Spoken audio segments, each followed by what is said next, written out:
మహబూబ్నగర్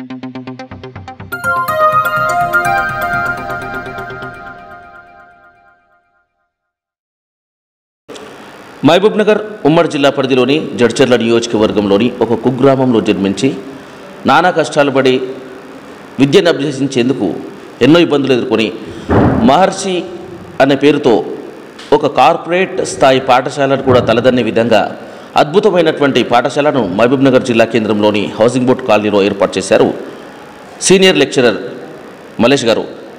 నేడు పాఠశాల ప్రారంభోత్సవం సందర్భంగా ప్రస్తుతం మల్లేష్ గారు మన వద్ద ఉన్నారు. ఇంతకు ఈ మహర్షి పాఠశాల ఏర్పాటు చేసేందుకు గల కారణాలేంటి, ఇంతకు ఏం మెసేజ్ ఇద్దామనుకుంటున్నారు, పేద విద్యార్థుల గురించి మీకు ఎంతో అవగాహన ఉంది, పేద విద్యార్థుల కోసం మీరు తీసుకునేటువంటి చర్యలు ఎటువంటివి అనేటివి తెలుసుకునే ప్రయత్నం చేద్దాం. ప్రస్తుతం మల్లేష్ గారు మన వద్ద ఉన్నారు. సార్ చెప్పండి, పేద విద్యార్థుల గురించి మీరు చెప్పే విషయాలు 4 విషయాలు మోటివేటర్లుగా ఉండాలి. అయితే ఏంటి సార్ అంటే, పేద కుటుంబంలో జన్మించినటువంటి విద్యార్థులు ఉన్నతమైనటువంటి విద్యని అభ్యసించలేకపోతున్నారు. ఎందుకంటే హైదరాబాద్లోని కార్పొరేట్ వ్యవస్థలకు వెళ్తే లక్షలాది ఫీజులు కట్టలేకపోతున్నారు. అదే ఉద్దేశించి నేనేమంటే, మ్యాన్కి పవర్ఫుల్ వెపన్ ఏంటంటే education is the powerful weapon. ఆ పవర్ఫుల్ వెపన్ ప్రతి ఒక్కరికి సాధ్యమవుతుంది. అదే దాన్ని అందుకోలేకపోతున్నారు. దానికి డబ్బే మూలం కావద్దన్న ఉద్దేశంతో మహబూబ్ నగర్లో మన మహబూబ్ నగర్ పిల్లలు, ఉమ్మడి మహబూబ్నగర్ జిల్లాలో ఉన్నటువంటి పేద విద్యార్థులందరూ కూడా మంచి విద్యను అభ్యసించాలి.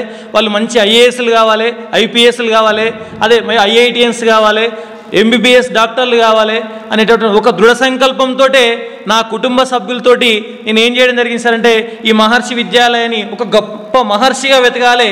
నాట్ ఓన్లీ మహబూబ్నగర్ జిల్లా సార్, తెలంగాణ రాష్ట్రం ఆల్ ఓవర్ ఇండియా వరకు ఈ మహర్షి అనేది వ్యవస్థాపించాలి అనేటటువంటి ఉద్దేశంతో ఈ మహర్షి విద్యాలయం స్థాపించడం జరిగింది sir. Enter to learn, live to serve అనేది ఒక ఇంగ్లీష్లో సామెత ఉంది. అవును సార్.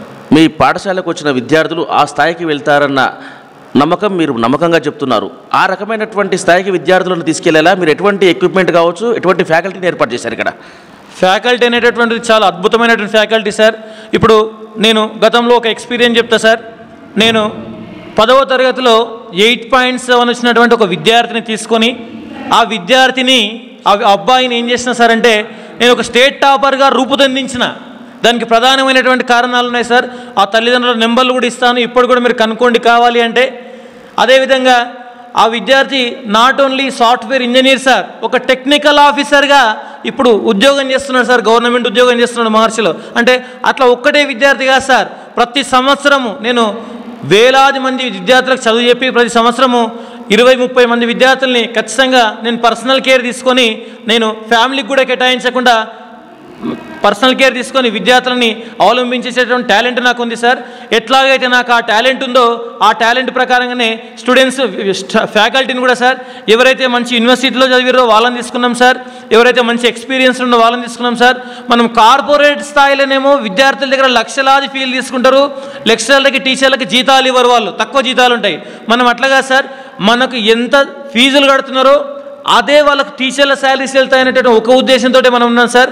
నేను ఏం ఎంప్లాయీని కాదు, నేను ఒక నిరుద్యోగిని కష్టపడుతూ 15 సంవత్సరాల ఎక్స్పీరియన్స్ తోటి మన ప్రైవేట్ రంగంలోనే కార్పొరేట్ స్థాయి ఎవరో ఎక్కడో ఉండి నడిపించడం కంటే నా చేతులారా నేనే టీచ్ చేసి నేనే క్లాసులకు వెళ్ళి టీచ్ చేసి మంచి ఎడ్యుకేషన్ ఇవ్వాలనేటటువంటి ఉద్దేశంతో ఈ వ్యవస్థను వ్యవస్థాపించడం జరిగింది సార్. ఇప్పుడు మీరు అద్భుతమైనటువంటి ఫ్యాకల్టీని ఏర్పాటు చేశారు. ఫ్యాకల్టీ ఎంత మంచి చదువు చెప్తున్నారంటే అంత they will expect some amount with those faculty. వారికి అంత మంచి ఫ్యాకల్టీలు తెచ్చారంటే మీరు ఫీజులు ఏ రకంగా ఉండొచ్చు, విద్యార్థుల తల్లిదండ్రులకు మీరు చెప్పే మెసేజ్ ఏంటి చెప్పండి సార్. ఫీజులు అనేటటువంటి ఎట్లా ఉన్నాయి సార్ అంటే, నేను కార్పొరేట్ స్థాయి ఫ్యాకల్టీని తీసుకున్నా, అంతకు మించి ఫ్యాకల్టీని తీసుకున్నా. కానీ మహబూబ్ నగర్లో ఉన్నటువంటి ఆల్రెడీ పాత పాఠశాలలో ఉన్నటువంటి ఫీజుల మాదిరిగా మన పాఠశాలలో ఫీజులు ఉన్నాయి సార్. ఒక పేద విద్యార్థి వస్తే కూడా, సార్ నేను పేద విద్యార్థిని, నాకు ఇది ఇంత తక్కువ ఏంటంటే కూడా నేను డైరెక్ట్గా చేసేటటువంటి హ్యాండ్ నా దగ్గరనే ఉంది సార్. అదే కార్పొరేట్ స్థాయికి వెళ్తే ఒక పేద విద్యార్థి వెళ్తే వాని గేట్ లోపల కూడా రానివ్వరు సార్. అట్లా ఉంటుంది. డబ్బులు ఉన్నటువంటి ఫ్యాకల్టీ కూడా చాలామంది ఉద్యోగుల్లో వెల్ సెటిల్ అయినటువంటి పేరెంట్స్ కూడా ఏం చేశారు సార్ అంటే, నన్ను అప్రిషియేట్ చేసి, సార్ మీరు ఏం ఫీజు పెట్టారో ఆ ఫీజు కడతాం సార్, మీ దగ్గర మా పిల్లల్ని చేంజ్ చేస్తాము, మిమ్మల్ని నమ్మే వచ్చినామని చెప్పి నా దగ్గర అడ్మిషన్లు చేయడం జరిగింది సార్. ఇంకా ఘనకార్యం ఏంటి సార్ అంటే, ఈ ఆఫీసు నేను కూర్చున్నటువంటి ఆఫీసు చిందరబందంగా ఉండే సార్. ఎందుకంటే మార్నింగ్ పూజా కార్యక్రమం చేసినాం కదా సార్, నేను గర్వపడాల్సినటువంటి విషయం ఏంటి సార్ అంటే నా యొక్క పేరెంట్సే ఈ ఆఫీస్ సెట్ చేసారు సార్. నేను చాలా గర్వపడుతున్నాను సార్ దానికి. అంటే ముందు ఎంత బాగుపడుతున్నా భగవంతుని చేతిలో ఉంటుంది, కానీ ఇప్పుడు ఈరోజు మాత్రం నేను చాలా హ్యాపీగా ఫీల్ అయినా సార్. పేరెంట్సే నాకు అది ఆఫీస్ సెట్ చేసి ఫొటోస్ పెట్టారు సార్. అంటే నాది పాత వ్యవస్థ కాదు, పేరు పొందిన వ్యవస్థ కాదు, మల్లేష్ అనేటటువంటి అధ్యాపకుడు ఒక పేరుతోటే ఇంత మంచి జరగడం జరిగింది సార్. పేద కుటుంబం నుంచి వచ్చి పేద విద్యార్థులకు మెరుగైన విద్యను అందిస్తున్నానంటున్నారు మహర్షి పాఠశాల కరెస్పాండెంట్ ప్రిన్సిపల్ మల్లేష్ గారు. కెమెరా పర్సన్ ప్రవీణ్ కుమార్తో Jeevi Goud, Zee News today, Mahabub Nagar.